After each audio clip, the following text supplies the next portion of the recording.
आइए, अब हम पहुंच गए हैं विलुंदी तीर्थ।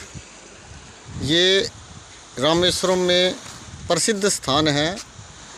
यहाँ पर भगवान राम ने धनुष और बाण को छुपाया था और उससे यहाँ पर ये स्रोत पैदा हुआ।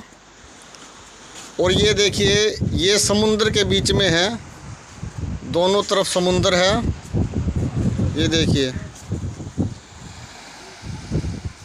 और यहाँ पर भगवान राम ने माँ सीता की प्यास बुझाई थी।